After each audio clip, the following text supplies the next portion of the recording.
So they stuck me in because I always have a lot of positive things to say about gold.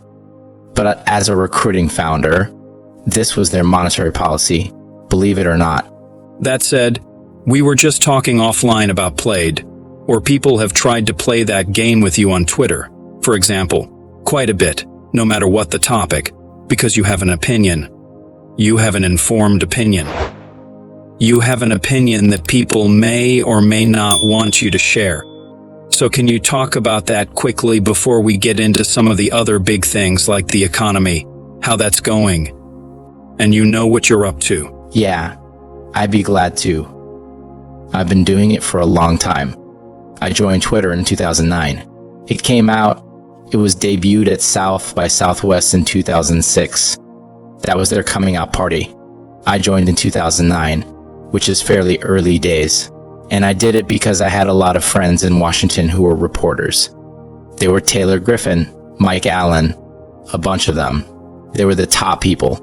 And I noticed they were all on Twitter I wasn't using. So I said, well, maybe the place to know. I'm not a big Facebook guy. Actually, I'm not on it. So I joined and then kind of went forward from there. And it has changed a lot. He used to be kind of friendly and funny, and I got in a famous Twitter war with Nurio Rabini. It went on for 2 days or whatever. But the trick was, if you didn't have many followers, which I didn't, you pick a fight with somebody who does, and then they all follow you. But people sort of watched up. Again, I'm not going to fight with a pick-me, but I was small. And so Nuriel expanded my audience. And then we kind of went from there. I was named. Was it? Fortune magazine picked me as one of the top 5 financial Twitter streams, along with, like, the Chicago Mercantile Exchange. But the reason for that was kind of weird. I did have commentary, but Wall Street was banned from using Twitter for SEC reasons. So all the Morgan Stanley, Goldman, none of those guys, women could use Twitter. So I kind of had the place to myself in terms of finance, and it grew from there. But along the way, you attract trolls and attackers. The most famous one, I was featured in an ISIS recruiting film. This is like in 2015, give or take. And all they did was they took some interviews. I did maybe this one, but they had very high production value. They had a production studio in Raqqa, which was their capital, and they stuck me in. The thing was called The Rise of the Caliphate and the Golden Dunner. That was the title. So they stuck me in because I always have a lot of positive things to say about gold.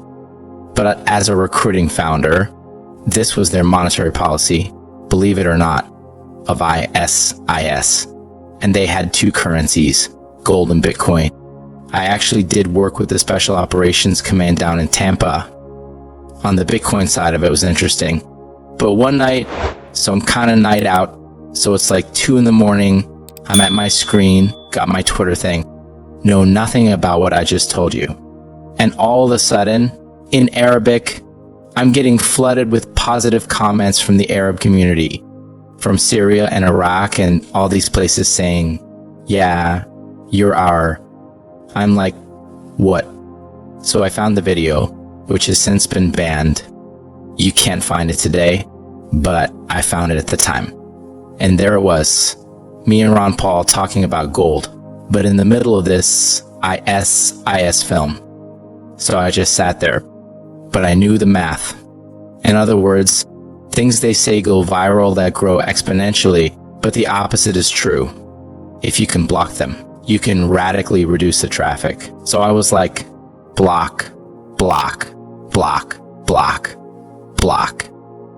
But I thought, every time I block one of these, I'm really blocking 10,000 followers that they may have. I don't want this thing to go any further. So that was my live fire exercise, if you want to put it that way, in managing out of control Twitter streams, blocking the mathematical impact of that, etc. So I got good at it. And then since then, I've had fights.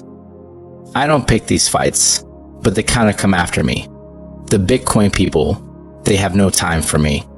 So they were blaspheming with their laser eyes and all that stuff. because I don't have very many.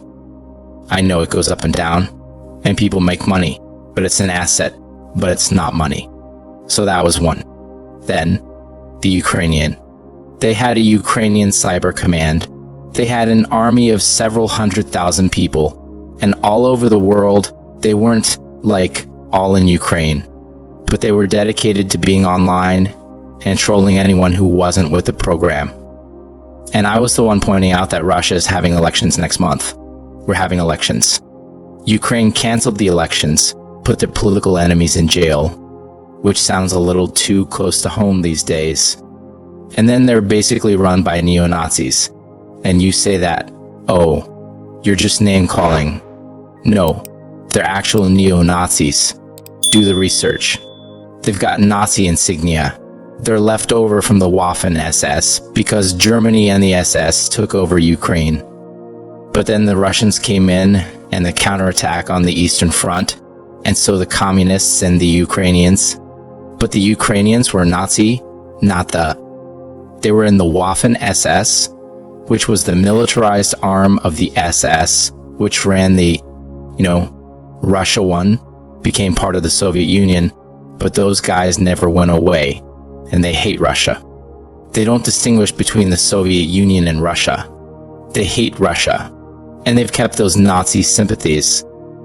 And there was a guy named Stefan Bandera who was their leader, the kind of intellectual and political leader.